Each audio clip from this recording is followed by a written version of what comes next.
So, in animal husbandry, our next industry is the fisheries. So, before fishery, we have studied about the dairy farm management, poultry management, then we studied about the honey bee culture, and now we will study about the fishery.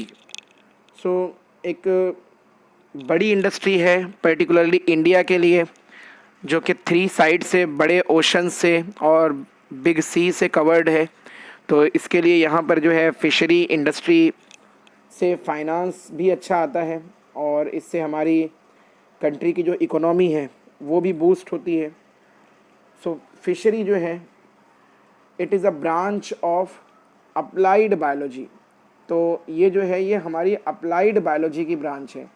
Applied biology जिसके अंदर biological application है, जहाँ पर biology की knowledge का use करते हैं हम लोग, जो कि डील करती है कैचिंग, प्रोसेसिंग और फिश फार्मिंग से, मतलब फिशेस को पकड़ना, उसको प्रिजर्व करना, फिर उसको मार्केट तक पहुंचाना और उससे फाइनेंस कमाना, ये सारा कुछ जो है ये फिशरी इंडस्ट्री में आता है।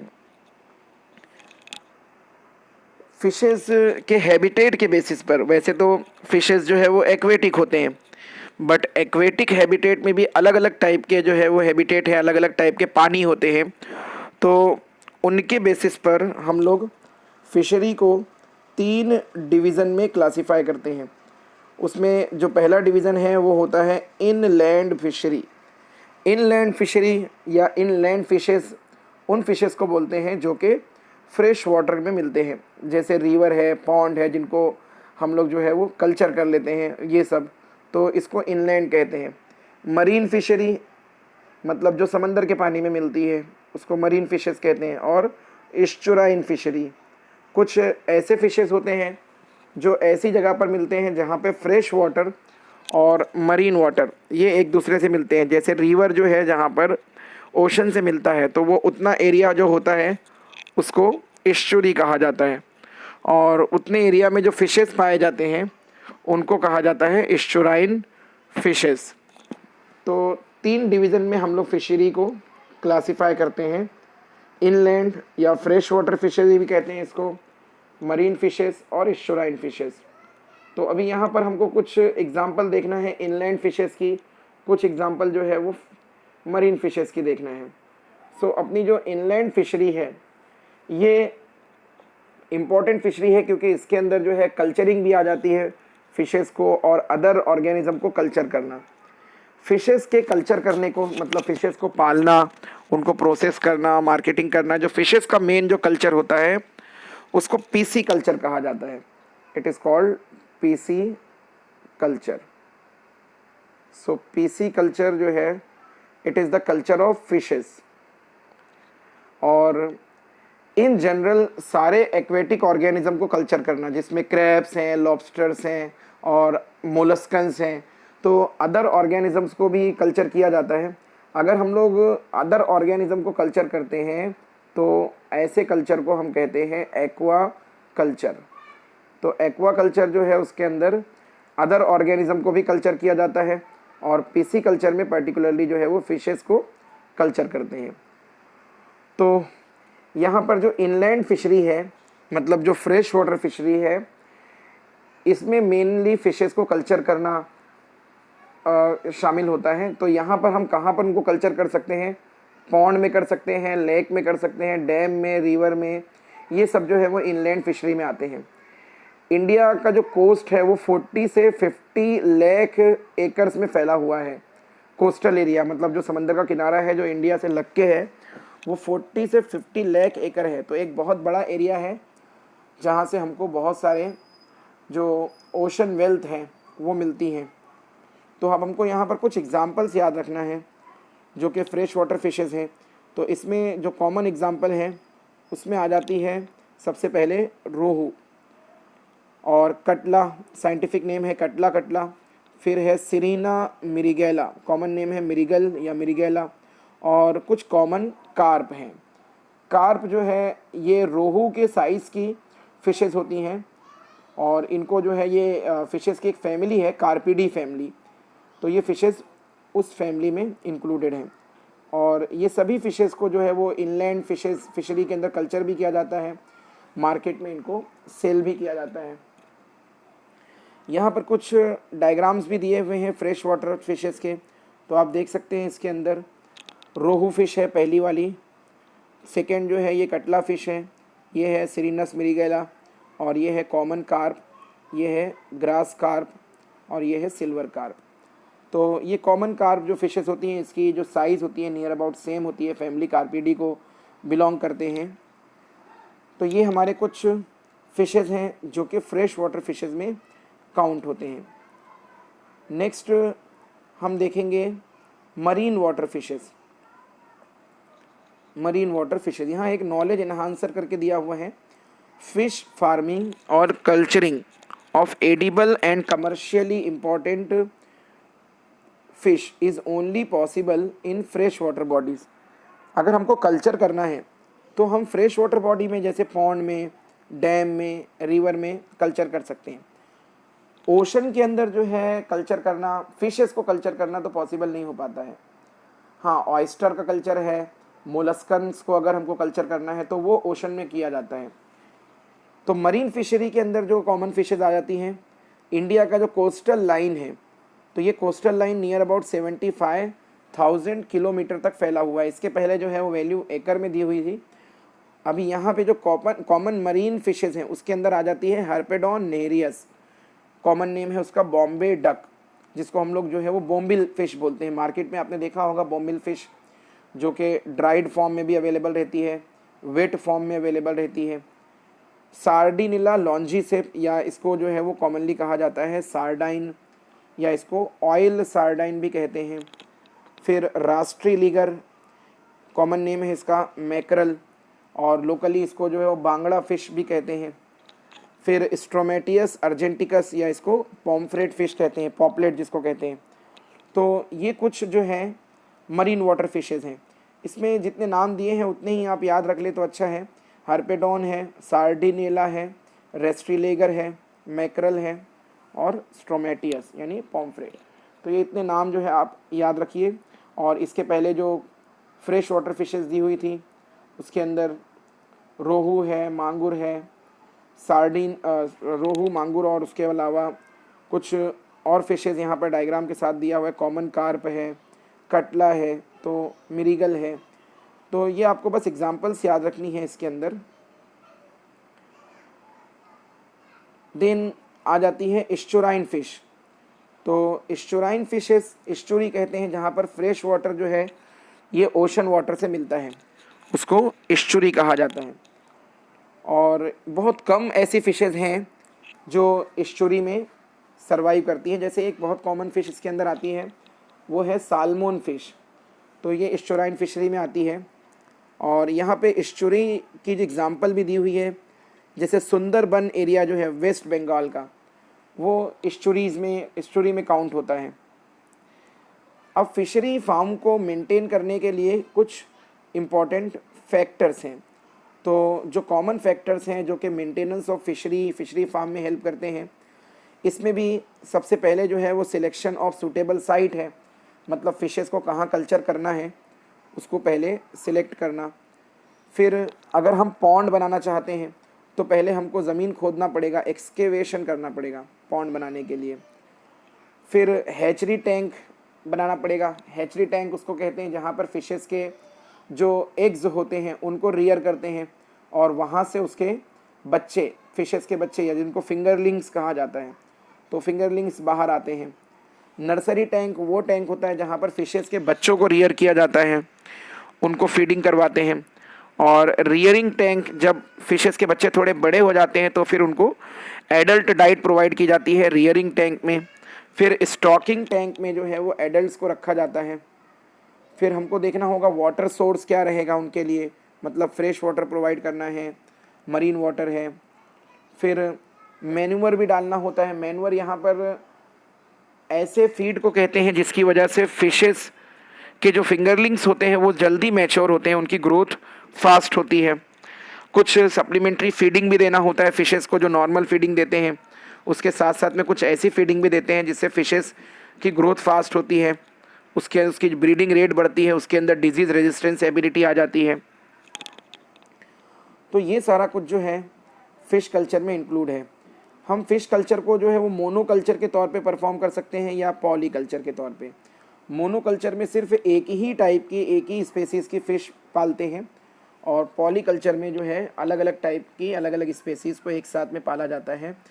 बट पॉलीकल्चर में ये ध्यान रखना होता है कि कोई एक स्पेसीज़ जो है वो किसी दूसरी स्पेसीज़ के लिए प्रीडेटर ना हो। प्रीडेटर मतलब कि कोई एक टाइप की फ़िश किसी दूसरी टाइप की फ़िश को शिकार ना करे। उसके बाद में आ जाता है फ़िश की प्रोसेसिंग, मतलब फ़िशेस को प्रोसेस कैसे करना। तो कैच करने के बाद में फ़िशेस को फ़िश के स्पॉइलेज को बचाने के लिए उसको हम लोग प्रिज़र्व करते हैं। तो यहाँ पर जो प्रिज़र्वेशन की टेक्निक है, डिफरेंट टेक्निक्स हैं इसमें फ़िश को प्रिज़र्व करने की।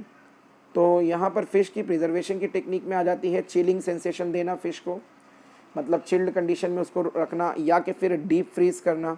फ्रीज़ के साथ साथ में उसको ड्राइंग करना, सन ड्राइंग करना, सूरज की रोशनी में उसको ओपनली सुखाना, जैसा कि बोम्बिल के साथ में किया जाता है। आपने कहीं सी कोस्ट विज़िट किया होगा जहाँ पर बॉम्बे डक को ऐसा रोप्स बांध देते हैं और उसके ऊपर बॉम्बे डक्स को डाल देते हैं सूखने के लिए।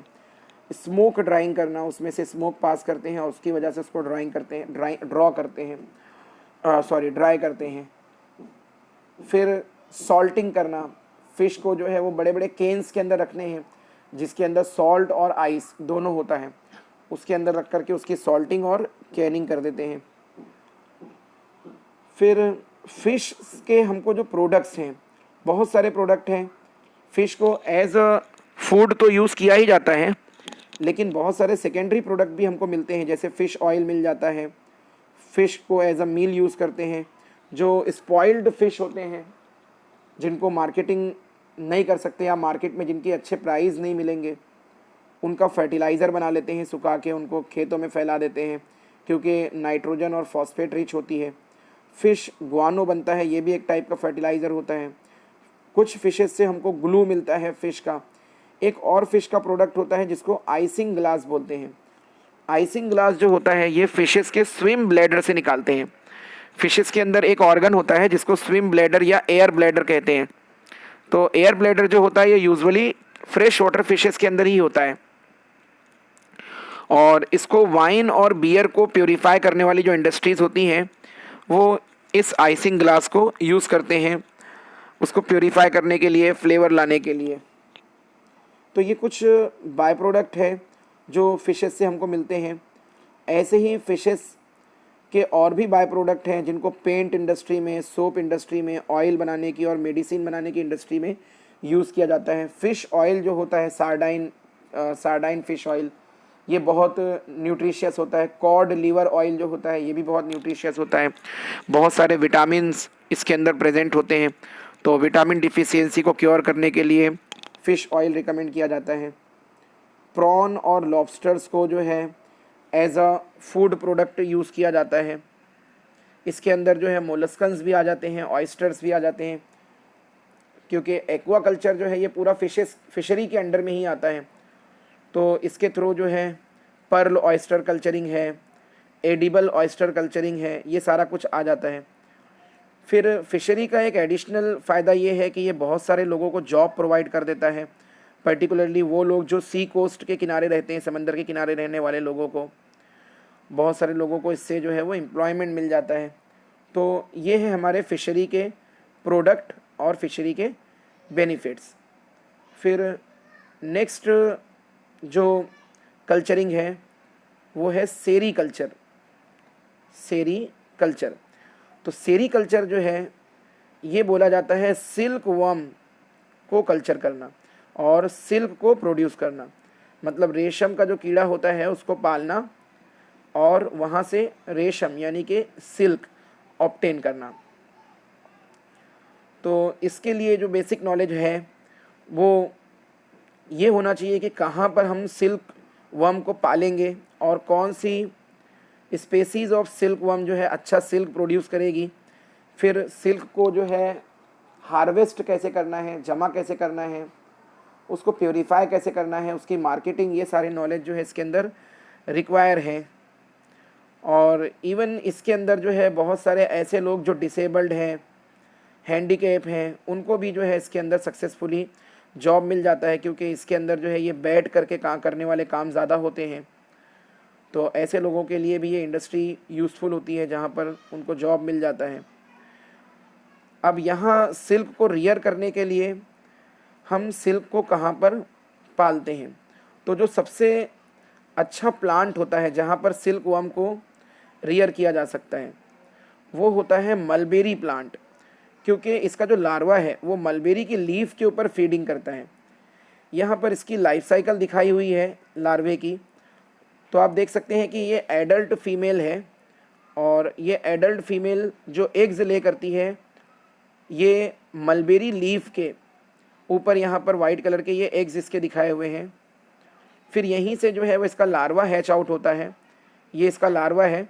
लार्वा जो होता है इसका, ये वोरेशियस फीडर होता है, ये मलबेरी लीफ को खाता है और अपने सिल्क प्रोड्यूसिंग ग्लैंड से यहाँ से ये सिल्क प्रोड्यूस करता है, और एक थ्रेड जैसा सिल्क जो है प्रोड्यूस होता है, और फिर आगे चल के ये लार्वा जो है वो कोकून में कन्वर्ट होता है। तो जो सिल्क को हार्वेस्ट करने का मेथड होता है उसके अंदर ये किया जाता है, जो कोकून्स होते हैं, ये कोकून के अंदर इसका लार्वा रहता है और उसके ऊपर बहुत सारे थ्रेड जैसे सर्कल्स रहते हैं।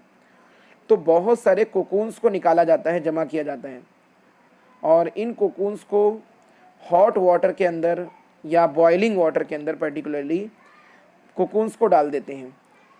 तो जो इसका मैगोट होता है, लार्वा जो होता है वो मर जाता है, और जो सिल्क होता है वो ऊपर की तरफ फ्लोट होने लग जाता है। फिर उस सिल्क को ऊपर से निकाल लेते हैं, वाटर को फेंक देते हैं और उसको थोड़ा सन ड्राइंग कर लेते हैं, और फिर उसको जो है वो स्पिनरेट में डालते हैं। एक मशीन होती है स्पिनरेट, उसके अंदर डाल देते हैं, और वहाँ से फिर बारीक बारीक थ्रेड्स जो है बनाए जाते हैं। फिर उसको बॉबिन के ऊपर लपेट लिया जाता है, रैप कर लिया जाता है। तो इस तरह से इसकी प्रोसेसिंग होती है। जो सबसे अच्छा सिल्क वर्म होता है जिसकी कल्चरिंग करते हैं उसका साइंटिफिक नेम है बॉम्बेक्स मोरी। तो बॉम्बेक्स मोरी को कल्चरिंग करते हैं, और इससे हमको जो सिल्क ऑब्टेन होता है वो रॉ सिल्क होता है। रॉ मतलब क्रूड सिल्क होता है, अनप्योरीफाइड होता है। बाद में फिर उसको प्योरीफाई करके और फिर उसको मार्केटिंग किया जाता है। तो जो क्रूड सिल्क होता है उसकी दो वैरायटीज़ हैं, एक जो है वो तुषार सिल्क है और दूसरा है एरी सिल्क। और जो बहुत अच्छी क्वालिटी का है, ये दोनों जो है ये इन्फीरियर क्वालिटी के होते हैं, ज़्यादा अच्छी क्वालिटी नहीं होती है, क्रूड क्वालिटी होती है जो डायरेक्ट हमको बॉम्बेक्स बोरी से मिल जाती है, उसके कोकून से मिल जाती है। जो सबसे अच्छा सिल्क होता है उसका नाम है मूगा सिल्क। तो मूगा सिल्क जो है ये बहुत प्योरीफाइड सिल्क होता है और इसकी मार्केट वैल्यू भी ज़्यादा होती है। फिर इसका मैनेजमेंट, मतलब सेरीकल्चर को कैसे मैनेज किया जाए, तो इसके अंदर जो है रियरिंग करना सिल्क वर्म की, उनकी डेवलपमेंट को ध्यान में रखना, सिल्क वर्म कैसे डेवलप हो रहे हैं उसका नॉलेज होना चाहिए, स्किल भी चाहिए और लेबर भी है। मतलब कि स्किल मतलब नॉलेज भी होना चाहिए और लेबर यानी मेहनत भी लगती है इसके अंदर। तो ऐसा नहीं कि सिर्फ नॉलेज से काम हो जाता है, थोड़ा मैनुअल वर्क भी रिक्वायर होता है इसके अंदर, और कांस्टेंट वॉच रखना होता है। जहाँ पर जिस प्लांट के ऊपर हमने सिल्क के वर्म्स को रियर किया है, अलग अलग टाइप की डिजीज़ेस होती हैं, जैसे कुछ डिजीज़ प्रोटोजोआ से, कुछ वायरल डिजीज़ेस हैं, कुछ बैक्टीरियल डिजीज़ेस हैं, कुछ फंगल डिजीज़ेस हैं। ये सब जो है सिल्क वर्म के ऊपर अटैक कर देती हैं और उसकी वजह से प्रोडक्टिविटी कम हो जाती है। कुछ प्रीडेटर्स भी होते हैं जो डायरेक्ट फीड करते हैं सिल्क वर्म्स के ऊपर, जैसे कुछ एंड्स हैं, क्रो है, बर्ड्स हैं कुछ, ये सब जो है वो डायरेक्ट अटैक करते हैं और हमारे सिल्क वर्म को डायरेक्ट खा लेते हैं, तो उसकी वजह से प्रोडक्टिविटी कम हो जाती है। तो इन सारी चीज़ों का ध्यान रखना चाहिए मैनेज करने के वक्त में। तो ये थी हमारी सिल्क इंडस्ट्री। नेक्स्ट जो इंडस्ट्री हमको स्टडी करना है वो है लैक कल्चर। तो अभी हमने यहाँ पर देखा सिल्क कल्चर, नेक्स्ट है लैक कल्चर या लैक इंसेक्ट। तो लैक इंसेक्ट जो है या लैक कल्चर जो है किसको कहते हैं? आपने देखा होगा बहुत सारे जो गवर्नमेंट के पोस्टल्स आते हैं उसके ऊपर जो है एक ब्राउन कलर की या रेड कलर की जो है सील लगी हुई होती है। तो वो जो सील होती है दरअसल वो लैक की होती है। ये एक तरह का जो है वो रेजिन होता है जो प्रोड्यूस होता है, रेजिन लाइक सब्सटेंस होता है जो कि प्रोड्यूस होता है dermal gland of female lac insect से। तो जो लैक इंसेक्ट होता है उसका साइंटिफिक नेम भी याद रखना है, ट्रेकार्डिया लैका, ये इसका साइंटिफिक नेम है। और कॉलोनियल है, मतलब ग्रुप में रहते हैं ये भी। इनको भी जो है वो प्लांट के लीफ के ऊपर रियर करते हैं। और इसकी फीमेल जो होती है ये एक रेजिन प्रोड्यूस करती है अपने डर्मल ग्लैंड से और उसी को जो है लैक कहा जाता है। ये जो इंसेक्ट हैं इनको फीडिंग करवाने के लिए नॉर्मली ऐसे प्लांट को सिलेक्ट किया जाता है जिसकी लीफ जो है वो सकुलेंट हो। सकुलेंट का मतलब कि लीफ के अंदर जो है उसमें नेक्टार लाइक सब्सटेंस होना चाहिए। तो इसको जो है जैसे बेर के प्लांट के ऊपर या के पीपल के ऊपर, पालस, कुसुम, बबूल, ये सब ऐसे प्लांट हैं जिनके ऊपर हम लैक का जो कीड़ा होता है, जो इंसेक्ट होता है, उसको पाल सकते हैं। जो रेजिन ऑब्टेन होता है शुरू में वो लिक्विड फॉर्म में होता है और पिंक कलर का होता है। तो पिंक कलर का रेजिन हमको ऑब्टेन होता है और जैसे जैसे ये थोड़ा हार्ड होते जाता है एयर के कांटेक्ट में आके, फिर इसके हार्ड होने के बाद में इसको थोड़ा केमिकल प्रोसेसिंग करके इससे लैक ऑब्टेन करते हैं। इंडिया जो है ये पूरे वर्ल्ड में लैक प्रोड्यूस करने वाला सबसे बड़ा कंट्री है। मींस इंडिया जो है वो फर्स्ट नंबर पर है लैक के प्रोडक्शन में।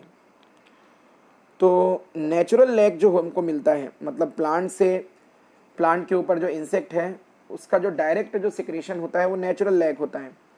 नेचुरल लैक जो होता है वो उतना प्योर नहीं होता, कहीं ना कहीं जो है वो कंटामिनेटेड होता है, उसके अंदर बहुत सारी इम्प्योरिटीज़ होती हैं। और फिर उसको प्रोसेसिंग करके जो हमको लैक मिलता है, जो बाद में हम अलग अलग प्रोडक्ट बनाने के लिए यूज़ करते हैं, उसको कहा जाता है शिलैक। तो शिलैक जो होता है ये प्योर फॉर्म होता है और इसको वॉश, जो अपना क्रूड फॉर्म है उसको वॉशिंग और फिल्टरिंग करने के बाद हमको मिलता है। ये लैक इंसेक्ट जो है वो इंडिया का ही नेटिव इंसेक्ट है और ग्लोबल शेयर का इंडिया जो है वो 85% शेयर करता है। पूरे वर्ल्ड में जितना भी लैक प्रोड्यूस होता है उसका 85% इंडिया शेयर करता है। अब लैक को जो है वो कहाँ यूज़ करते हैं? ज़्यादा करके जो ट्राइबल पीपल हैं वो लोग लैक को यूज़ करते हैं, अलग अलग उनके ज्वेलरीज बनाने के लिए यूज़ करते हैं और डिफरेंट थिंग्स बनाने के लिए, नेल पॉलिश बनाने के लिए भी कहीं यूज़ होता है ये। तो बेंगल्स बनाने के लिए यहाँ पर यूज़ होता है, टॉय बनाने के लिए, वुड वर्क के लिए। आपने देखा होगा कि जो वुडन, जैसे जो टेबल्स हैं, चेयर्स हैं, वुडन टेबल, वुडन चेयर्स जो होते हैं उसके ऊपर जो है ब्राउनिश कलर की पॉलिशिंग की जाती है। तो वो पॉलिशिंग करने की वजह से उसकी लाइफ बढ़ जाती है, रस्ट नहीं लगता उसके ऊपर। ये करने के लिए भी लैक यूज़ होता है। इंक बनाने के लिए भी यूज़ होता है। मिरर के आपने पीछे देखा होगा पिंक कलर की जो है वो कोटिंग की जाती है। तो वो जो मिरर के पीछे पिंक कलर की कोटिंग होती है वो भी लैक की कोटिंग होती है। ऐसे ही जो गवर्नमेंट के डॉक्यूमेंट्स होते हैं उनको सील करने के लिए भी लैक का यूज़ होता है। तो ये सारे जो है लैक के प्रोडक्ट्स हैं।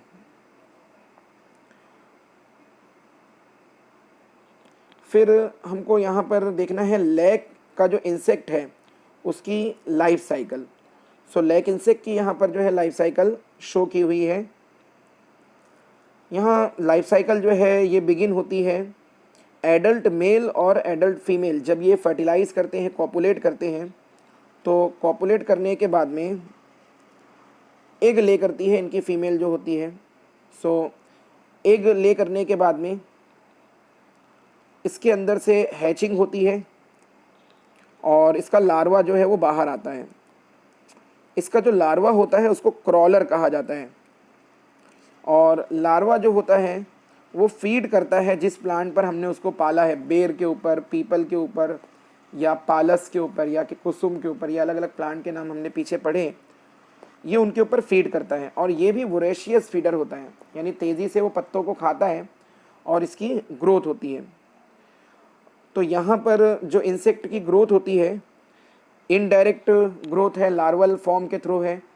और इसके अंदर जो है मोल्टिंग प्रोसेस होता है। मोल्टिंग प्रोसेस मतलब उसके ऊपर कवरिंग आती है, फिर थोड़ा लार्वा डेवलप होता है और वो कवरिंग जो है वो ब्रेक होती है, उसके अंदर से लार्वल जो स्टेज है, इंस्टार लार्वा बाहर आता है। तो मेटामॉर्फोसिस ये प्रोसेस है। मेटामॉर्फोसिस के थ्रू लार्वा जो है वो डेवलप होता है। और फाइनली जब लार्वा डेवलप हो जाता है तो फिर कुछ लार्वे जो है वो एडल्ट फीमेल और कुछ लार्वे एडल्ट मेल बन जाते हैं अपना मेटामॉर्फोसिस कंप्लीट करने के बाद में। और फिर इसमें से जो एडल्ट फीमेल होती है, ये एडल्ट फीमेल जो है ये लाइट पिंक कलर का secretion, resin like secretion release करती है। लीव्स के ऊपर ये सिक्रीशन जो है वो जमा रहता है। फिर इसके जो हार्वेस्टर्स होते हैं, जो वर्कर्स होते हैं, वो लीफ के ऊपर से उस पिंक सब्सटेंस को जमा करते हैं, जो कि क्रूड फॉर्म ऑफ लैक होता है। बाद में फिर उसकी फ़िल्टरिंग और उसकी प्रोसेसिंग करके उससे प्योर लैक ऑब्टेन करते हैं। लैक की जो इंडस्ट्री है ये ज़्यादा एडवांस है ट्राइबल एरियाज़ जहाँ पर आपको मिलेंगे।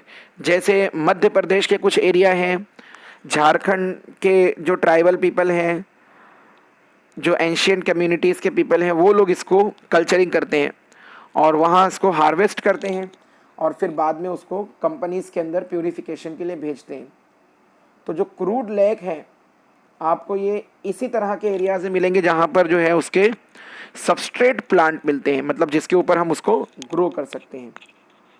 तो यहाँ तक के हमने जो है अपना एनिमल हस्बेंड्री वाला जो पार्ट था वो हमने यहाँ तक का कंप्लीट कर लिया है। अब हमारा इसी चैप्टर में जो नेक्स्ट पार्ट होने वाला है वो रहेगा हमारा माइक्रोब्स का part, microbes in human welfare. तो ये काफ़ी बड़ा हो रहा है अपना चैप्टर। हमने इसके अंदर अब तक के बहुत कुछ जो है वो स्टडी किया है। हमने स्टार्ट किया था प्लांट ब्रीडिंग से, उसके ऑब्जेक्टिव्स को स्टडी किया, फिर हाइब्रिडाइजेशन टेक्निक को देखा और हाइब्रिडाइजेशन टेक्निक के बाद में जो प्लांट्स प्रोड्यूस हुए हैं उस टेक्निक से उसकी एग्जांपल देखी। फिर हमने disease resistance plant, high productivity वाले प्लांट, ये सारा कुछ स्टडी किया है। फिर एनिमल हस्बेंड्री में हमने जो है वो ब्रीडिंग टेक्निक को स्टडी किया। एनिमल ब्रीडिंग को इन ब्रीडिंग है, आउट ब्रीडिंग है, क्रॉस ब्रीडिंग है, इंटरस्पेसिफिक हाइब्रिडाइजेशन है, मल्टीपल ओव्यूलेटेड एम्ब्रियो ट्रांसफ़र टेक्निक है। फिर कुछ इंडस्ट्रीज़ को स्टडी किया है अब तक का, डेयरी इंडस्ट्री स्टडी किया। उसके बाद में हमने देखा पोल्ट्री इंडस्ट्री, पोल्ट्री में कौन कौन से एनिमल को रियर करते हैं। फिर हमने एपी कल्चर देखा, हनी बी कल्चर, और अभी हमने फिशरीज़ को स्टडी किया और सेरी कल्चर को देखा, सिल्क वर्म कल्चर करना, लैक कल्चर को देखा। तो यहाँ तक के समझो हमने जो है वो एनिमल रियरिंग का जो पार्ट है वो कंप्लीट किया है, जिसको हम एनिमल हस्बेंड्री कहते हैं। अलग अलग टाइप के एनिमल्स को पालना और उनके प्रोडक्ट्स को ऑब्टेन करना और उसको मार्केटिंग करना, ये पूरा कुछ जो है ये एनिमल हस्बेंड्री के अंडर में आता है। नेक्स्ट हम कुछ माइक्रो ऑर्गेनिजम्स को स्टडी करेंगे। अभी यहाँ आगे जो हमको माइक्रोब्स को स्टडी करना है वो ऐसे माइक्रो ऑर्गेनिजम्स को हम स्टडी करेंगे जो ह्यूमन वेलफेयर के लिए इम्पॉर्टेंट है, मतलब जिससे हमको ऐसा प्रोडक्ट मिलता है जो हमारे इंसानों के लिए फ़ायदेमंद होता है। तो आज का लेक्चर हम यहाँ पर कंक्लूड करते हैं। एक मिनट।